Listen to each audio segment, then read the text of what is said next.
టిల్లు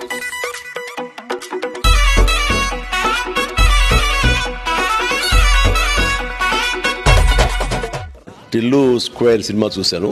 టిల్లు 1 నాకు బాగా నచ్చిన సినిమా. ఆ సినిమా తర్వాత ముచ్చటేసి ఒకసారి రాని ఇంటికి పిలిపించుకున్నాను. సిద్ధు అంటే ఇంట్లో అందరూ చాలా ఫేవర్. తర్వాత మళ్ళీ ఇన్నాళ్ళ తర్వాత మళ్ళీ టిల్లు స్క్వేర్ చేసాడు, చూశాను. వావ్, చాలా బాగా నచ్చింది నాకు. చాలా చాలా అంటే ఎంతంటే ఫస్ట్ సినిమా చేసిన తర్వాత సెకండ్ సినిమా ఆ ఎక్స్పెక్టేషన్స్ని మీట్ అవడం అనేది ఇట్ ఈస్ చాలా కష్టం. ఆ రేర్ ఫీట్ని సక్సెస్ఫుల్గా director Mallik and whole team Vamshi and other వీళ్ళంతా కలిసి చాలా సక్సెస్ఫుల్గా చేయగలిగారు. ఉత్కంఠతోటి, అదే సరదాతోటి, అదే నవ్వులతోటి ఈ టిల్లు స్క్వేర్ అంత ఎంజాయ్ చేశాను.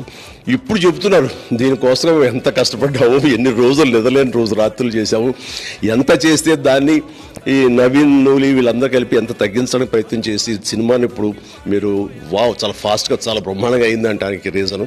సో వీళ్ళందరి ఒక సమిష్టి కృషి అని అన్నారు. అని తర్వాత దీని వెనకాల ఒక్కడై ఉండి ఈ స్క్రిప్ట్ ఇంత బాగా రావడానికి అన్ని రకాలుగా ప్రయత్నించిన నటుడుగాను, అటు కథకుడుగాను మనస్ఫూర్తిగా నేను మా సిద్ధుని జొల్లగడ్డ నేను మనస్ఫూర్తిగా అభినందిస్తాను. అలాగే director Mallik and Vamshi of course ఇప్పుడు యంగ్ ప్రొడ్యూసర్, ఎలాంటి ఒడిదుడుకులు వచ్చినా తట్టుకునేంత స్ట్రెంగ్త్ ఉన్న మనిషి.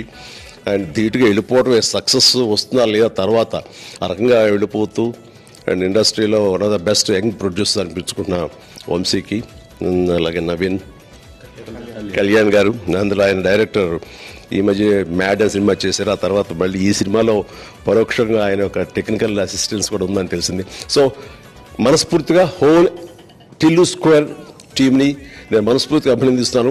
ఈ సినిమాలో చాలామంది ఏదో అడల్ట్ అని యూత్ అని ఏవేవో అంటున్నారు. ఇది యూనివర్సల్గా యాక్సెప్టెడ్ కంటెంట్ ఉన్న సినిమా ఇది. కాబట్టి నేనైతే ఎంజాయ్ చేశాను. And please do watch Tillu square. Definitely I'm sure you will enjoy it. God bless.